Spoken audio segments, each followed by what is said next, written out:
RDC est une et indivisible. De la population et de tout le monde, c'est qu'il faut tout arrêter pour faire face à cette situation. Et que nous ferons de cette terre richement bénie un réel havre de paix, de prospérité et de progrès social.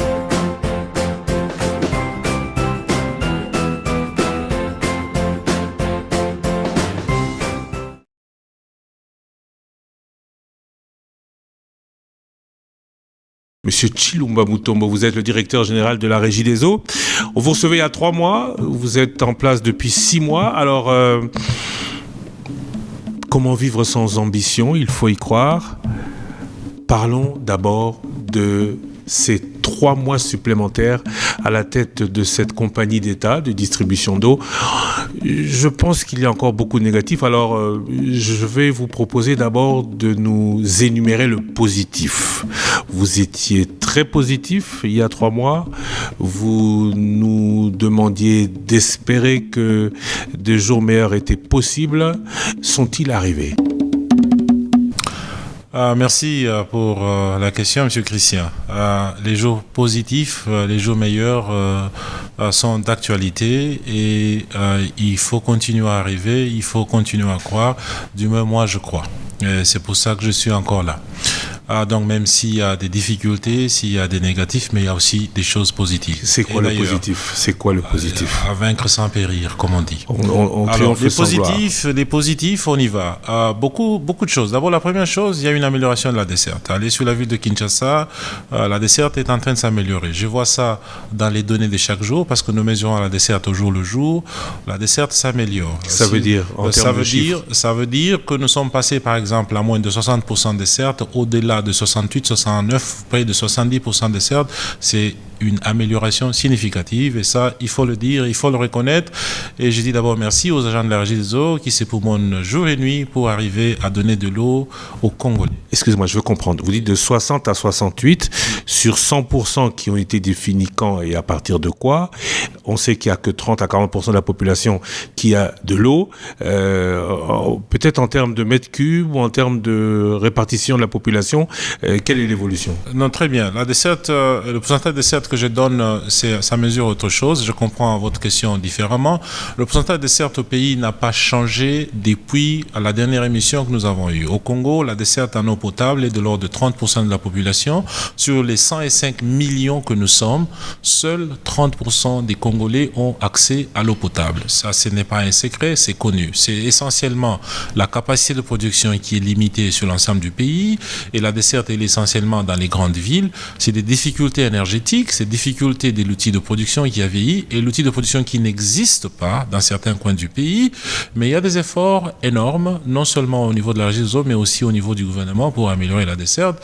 Donc il y a des choses positives qui sont en train de se faire. Par exemple, récemment j'étais en Mbuji-Mayi, j'ai vu des gens qui n'ont jamais vu de l'eau potable au robinet depuis plus de 26 ans. C'est quelque chose de très positif pour eux parce qu'aujourd'hui il y a de l'eau au robinet en Mbuji-Mayi. Je vois dans d'autres coins où nous avons investi pour qu'on puisse réhabiliter les stations qui sont à l'arrêt depuis la guerre de 1997 et certaines des stations sont en train de reprendre.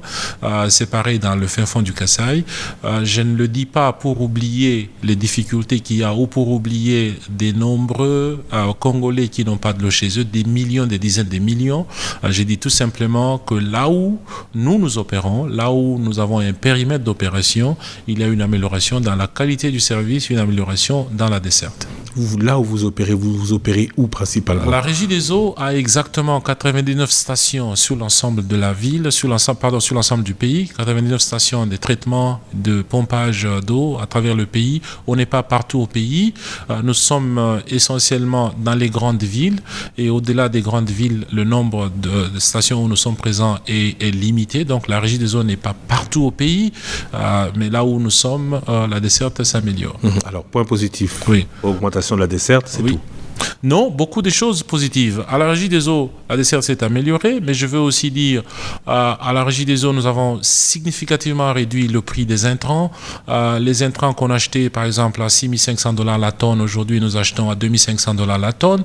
Nous avons réduit les prix significativement. Ça veut dire que ça nous permet de dégager des petites manœuvres de bénéfices qui nous donnent un peu les moyens de notre politique. Donc, on a réduit les coûts des intrants significativement. Ça n'a jamais existé ici depuis plus de 30 ans. Vous avez réduit comment? Vous avez fait baisser le prix sur le marché a baissé, ou les prix pratiqués hier étaient au-delà de ce qu'ils étaient réellement? Nous avons réussi à réduire le prix en amenant tout simplement de la rigueur et en demandant à tout le monde d'être intègre. Comme je vous ai dit, Christian, l'autre fois, quand il n'y a pas d'intégrité, il n'y a pas de la valeur que l'on peut construire. Donc je reste constant dans ce que je vous ai dit. Nous demandons à nos fournisseurs, aussi à nos travailleurs, d'être intègres. Quand il n'y a pas d'intégrité, il n'y a pas de valeur. Ça veut dire tout simplement que ces prix-là étaient exorbitants, des prix gonflés parce qu'il y avait un manque d'intégrité, il y avait des commissions, il y avait tout un tas de choses. Nous avons bouché tous ces trous pour arriver à dégager des bénéfices pour la Régie des eaux. C'est ainsi, par exemple, qu'une tonne de chlore qu'on achetait à $7 500 la tonne, nous l'achetons aujourd'hui à $2 500. Je crois que je vais arriver à l'acheter à $1 400 la tonne d'ici 2-3 semaines. Ça me permet d'avoir les petits moyens de ma politique. C'est pas seulement le chlore, c'est les autres intrants et c'est de ça que je parle. Par souci informatif, vous consommez combien de tonnes par mois?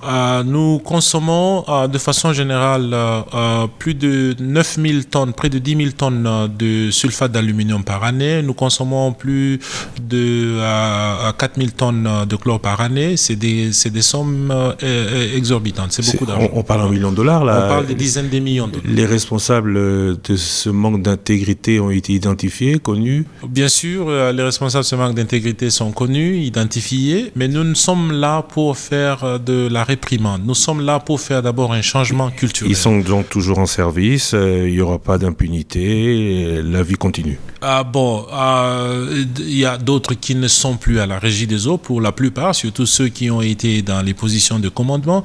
Mais comme je le disais, moi je ne suis pas venu faire la chasse à l'homme, je suis venu apporter un changement culturel, un changement de mentalité. Je crois aujourd'hui à la Régie des eaux, la culture est en train de changer. Nous amenons une culture d'intégrité, une culture d'honnêteté. Rappelez-vous, notre honnêteté est inconditionnelle. C'est ça le nouveau manifeste de la Régie des eaux, si vous voulez.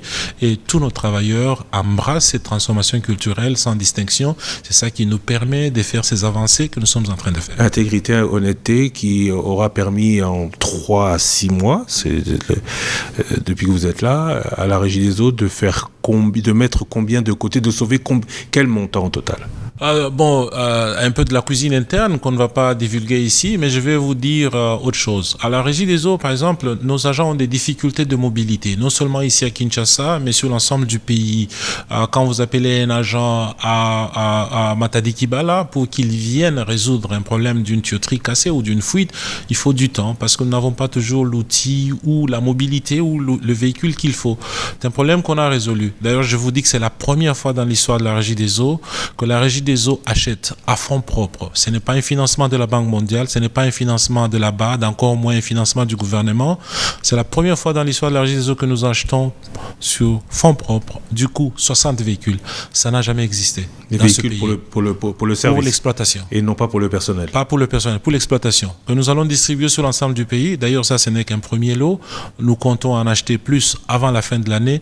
Ça n'a jamais été fait dans ce pays. Vous achetez des véhicules, mais vous continuez à vous endetter pour payer les salaires. Non, nous achetons, je vais vous dire une chose, monsieur Christian. Quand je suis venu à la Régie des eaux, on s'endettait pour payer les salaires, j'ai arrêté.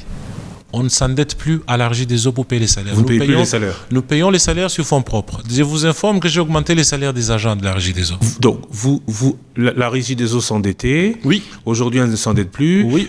Vous avez augmenté les salaires. Ouais. Et vous êtes à jour du paiement des salaires. Et nous sommes à jour de paiement de salaire. Il n'y a pas d'arriéré. Demandez aux agents de la Régie des eaux sur l'ensemble de cette ville et dans les coins du pays.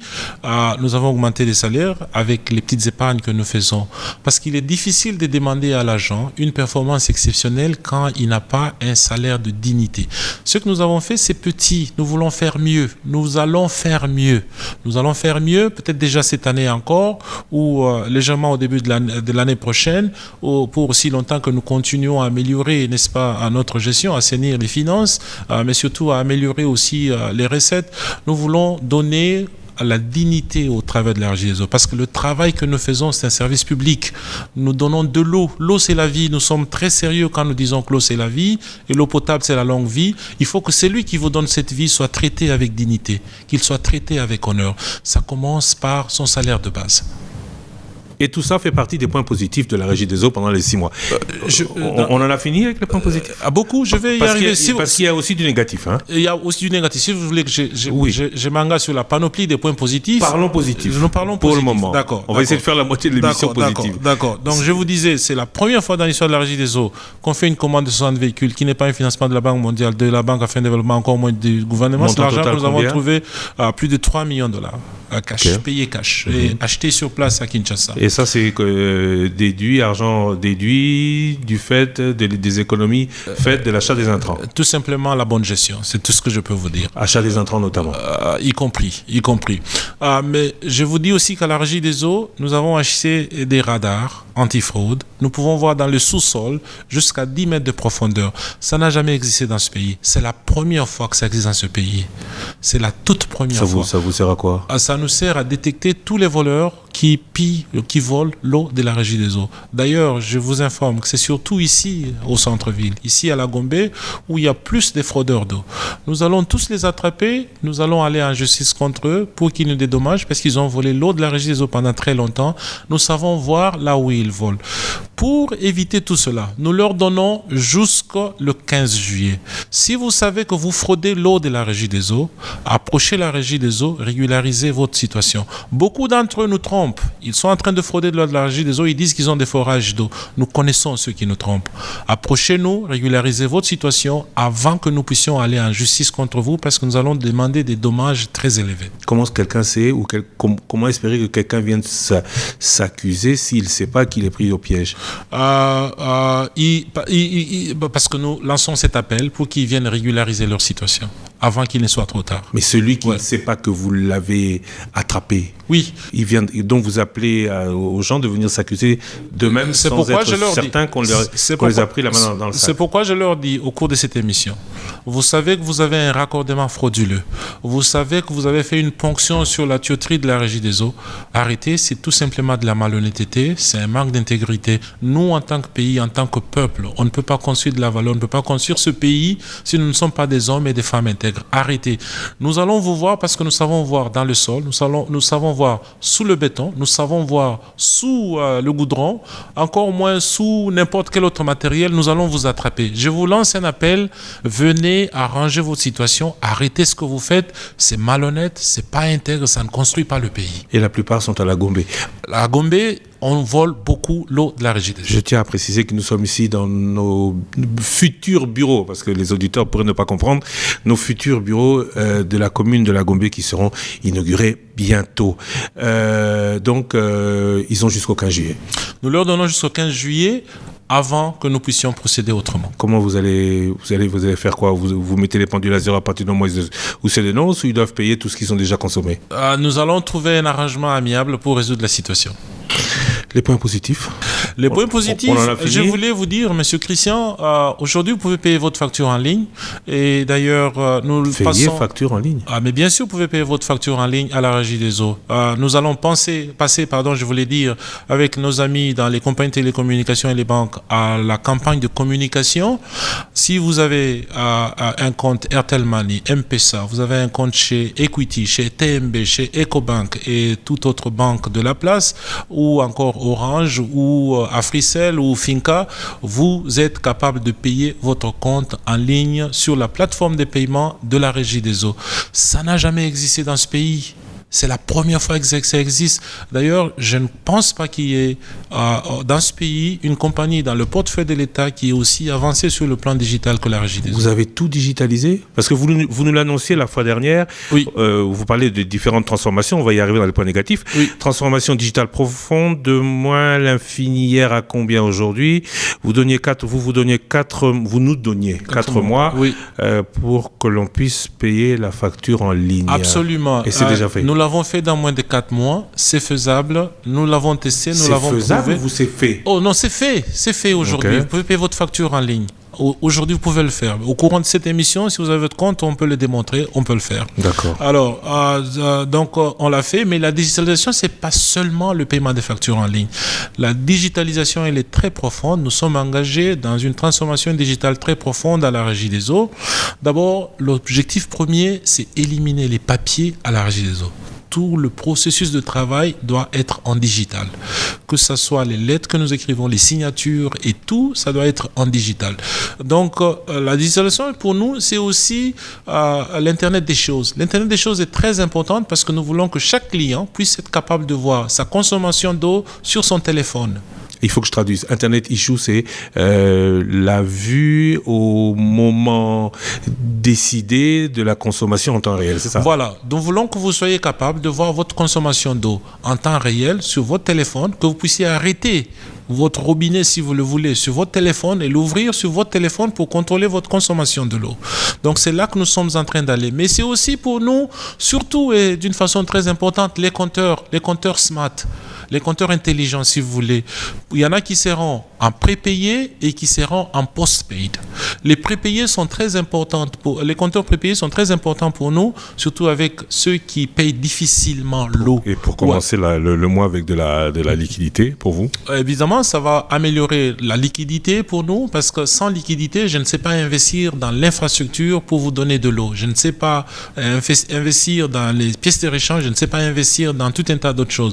Donc, il faut absolument pour nous sécuriser la liquidité pour être capable de faire ce travail de façon consistante. C'est fini avec le positif? Non, il y a une liste énorme des choses positives, si vous voulez que je continue. On va passer à ce que les auditeurs et téléspectateurs voudraient surtout comprendre. Oui.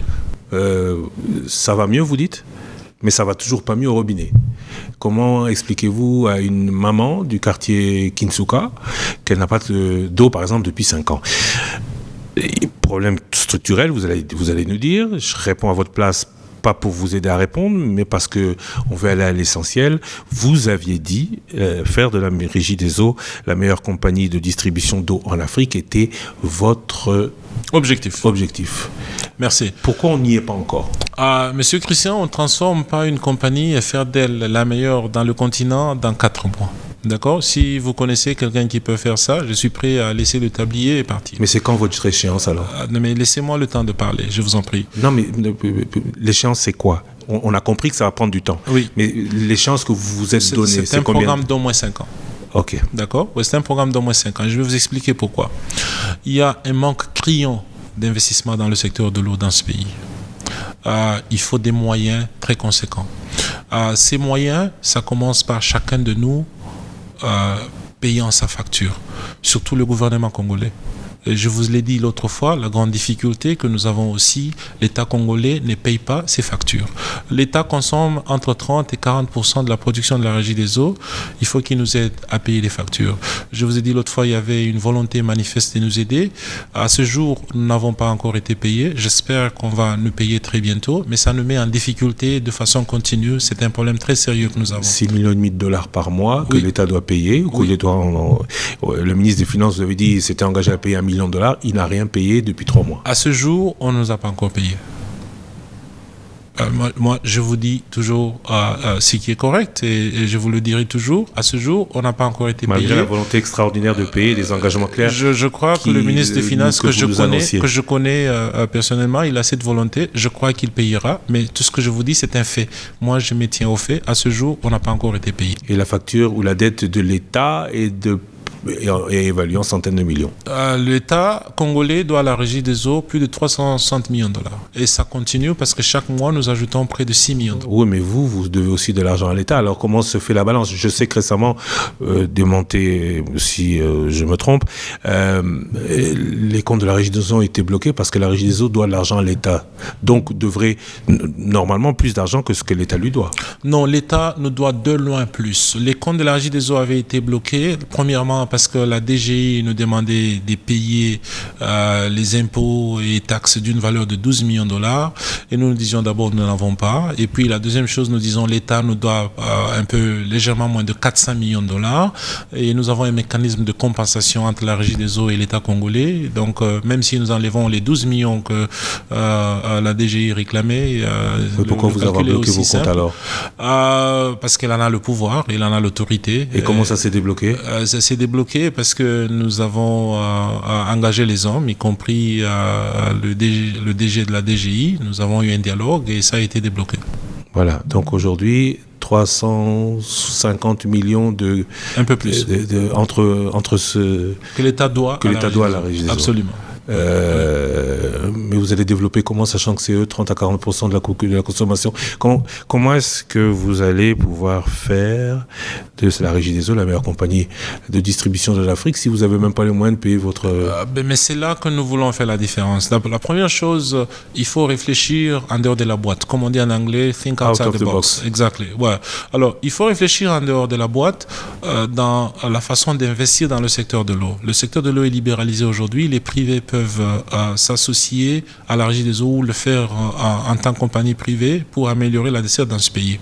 Mais nous, ce que nous faisons, nous disons, essayons de minimiser la consommation du gouvernement pour que l'État congolais n'ait pas un impact profond sur la Régie des eaux. Minimiser la consommation du gouvernement. Oui, rendre la fraction que l'État consomme minime. Ça veut dire trouver d'autres clients. Trouver d'autres débouchés, trouver d'autres clients pour que ce que l'État consomme devienne une petite fraction dans les revenus mensuels de la Régie des eaux. Comment est-ce que vous allez trouver et où allez-vous trouver d'autres clients? En multipliant les postes, en multipliant les investissements? Mais parce qu'il n'y a que 30% qui ont de l'eau au Congo. Donc il y a 70% qui n'ont pas de l'eau au Congo. Est-ce que les 70% qui n'ont pas de l'eau au Congo sont en moyen de le payer? Certains oui, certains non.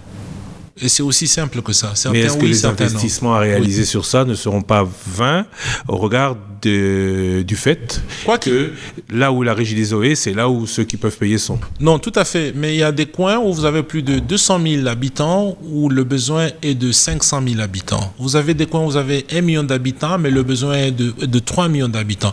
Toutes les villes, les grandes villes de ce pays ont connu une croissance démographique assez extraordinaire parce que, naturellement, le Congo, c'est un pays où la croissance démographique est de l'ordre de 3,5%. Donc, chaque année, nous ajoutons plus de 3-4 millions de personnes sur les 100 millions que nous sommes. Dans chaque ville, il y a une croissance. Si vous allez à Lubumbashi, la demande est très élevée. Si vous allez à Kolwezi, la demande est très élevée. Si vous allez à Kisangani, Goma, Bukavu et toutes ces villes, la demande est très élevée. Donc, il y a moyen de penser outside the box, structurer les investissements autrement, pas nécessairement des investissements qui sont financés par le gouvernement, mais les structurer autrement pour, n'est-ce pas, rendre la fraction que le gouvernement consomme très minime. Parce qu'en fait, le gouvernement a des difficultés pour payer sa consommation. Mais la deuxième chose, il faut passer au compteur prépayé. Et pourquoi pas d'ailleurs, puisque vous parlez du compteur prépayé, l'imposer d'abord à celui qui ne paye pas bien sûr. Au gouvernement. Mais bien sûr, ça fait partie de cette façon de penser autrement. D'ailleurs, le gouvernement nous supporte dans cette démarche, particulièrement le ministre des Finances, le ministre des Ressources hydrauliques et de l'électricité, qui voit dans cela aussi une option pour fiabiliser, n'est-ce pas, les opérations de la Régie des eaux. Donc, nous allons passer déjà au mois de juillet ici à une étape pilote, des compteurs prépayés, des compteurs smart que nous allons installer ici à Kinshasa et pour les institutions publiques et pour les privés. Donc, compteur, vous commencez par le public quand même. Les deux, oui. Les deux. Vous commencez par le public. Il y a l'industrie, il y a les institutions du gouvernement, il y a aussi le public. Donc, même l'État va prépayer. Ah, mais bien sûr, pourquoi pas? L'État doit aussi prépayer comme tout consommateur. Il est pourquoi pas? et il est d'accord. Ah, bon, écoutez, l'État c'est qui? L'État c'est vous et moi, c'est ceux qui nous dirigent, c'est la population. Donc, non, ce qui est important, attendez, oui. je vous en prie, ce qui est important, c'est que nous, en tant que peuple, en tant que pays, nous puissions lever une option qui va améliorer, n'est-ce pas, la desserte de l'eau potable au pays. C'est ça qui est plus important. Ça, c'est la dialectique. Oui. En fait, l'État, c'est celui qui vous nomme, qui Oui. vous dénomme, Oui. et qui peut vous dire Non, stop. je vais vous donner un exemple. Nous avons des Je vais vous difficultés donner à un payer, exemple. ne nous mettez Vous pas avez- en vous avez difficulté parlé- Vous avez supplémentaire. parlé de notre ministre des Finances, que je salue en passant. Il me dit, il sera le premier avec son ministère à accepter les compteurs prépayés. C'est pas un problème. Ah, parce qu'il est les finances. Ah, mais pourquoi pas les autres? Mais je peux vous donner les autres exemples. Il y en a.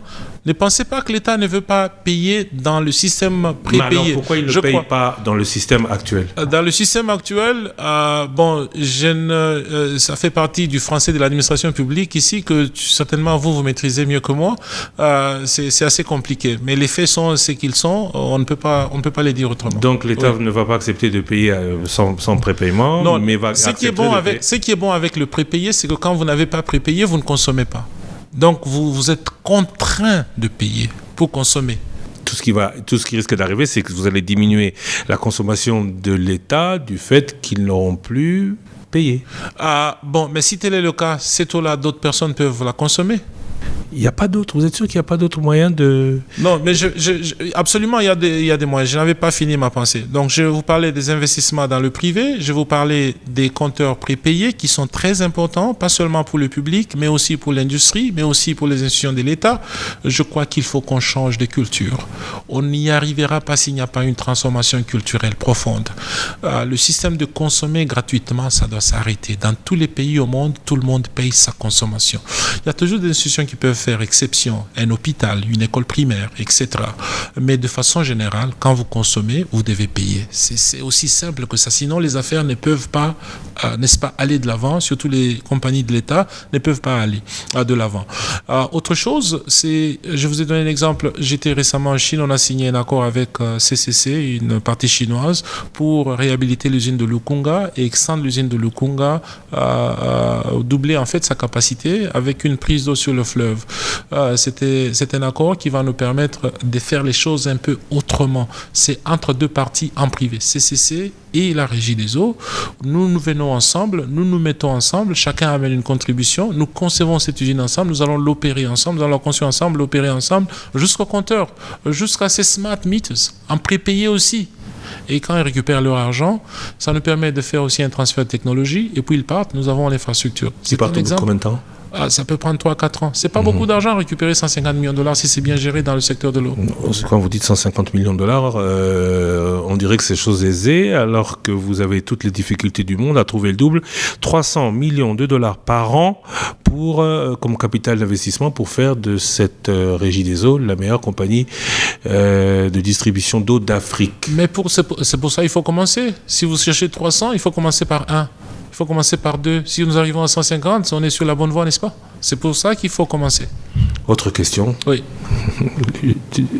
1,25 $, c'est ce que vous coûte la production du mètre cube, que vous vendez à 600 francs. En d'autres termes, vous tournez à perte.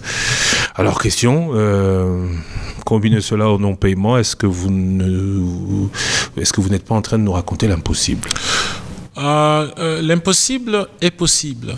L'impossible est possible. Oui. Vous produisez à 3000, vous vendez à 600. Je vais vous dire pourquoi. Par mètre cube, vous perdez 2400 francs et vous allez nous dire que vous allez développer des bénéfices. Non, j'ai compris. Une très bonne question et je vous en remercie d'avance. Il faut que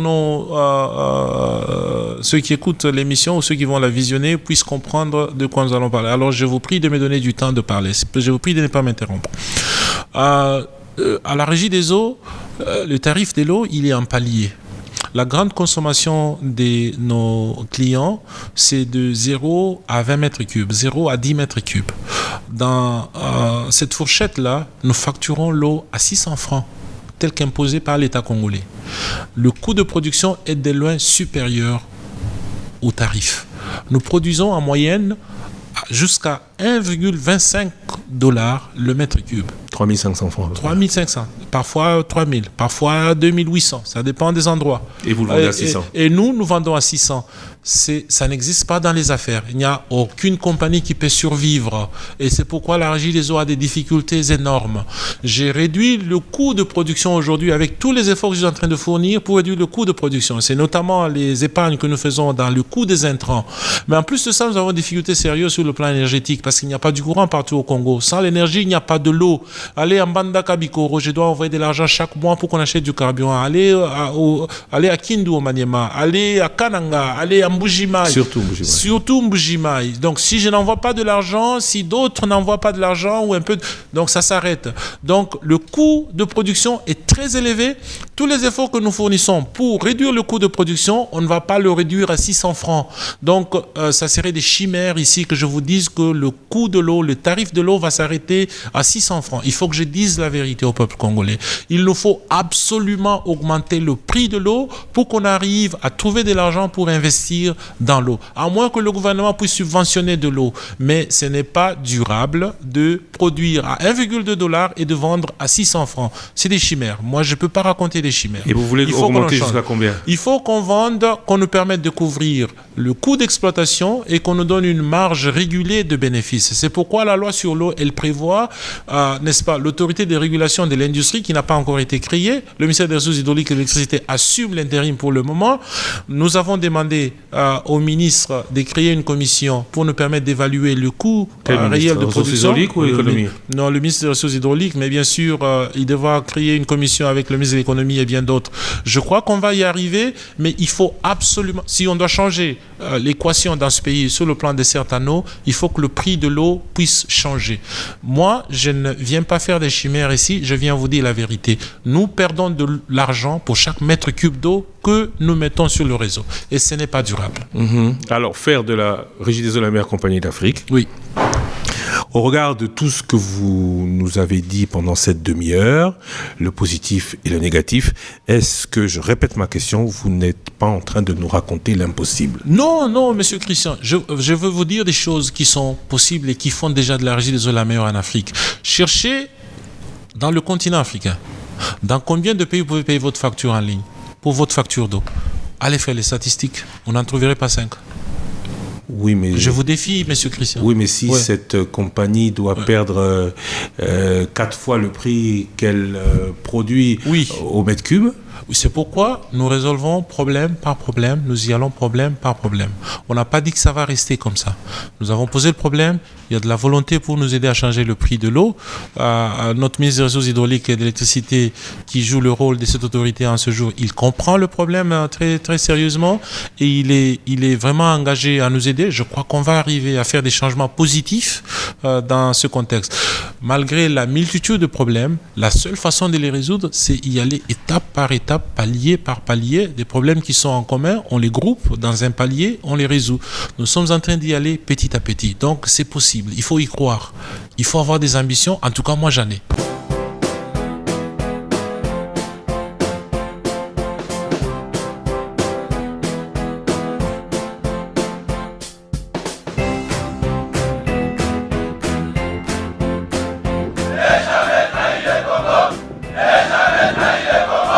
La RDC est une et indivisible. De la population et de tout le monde, c'est qu'il faut tout arrêter pour faire face à cette situation. Et que nous ferons de cette terre richement bénie un réel havre de paix, de prospérité et de progrès social.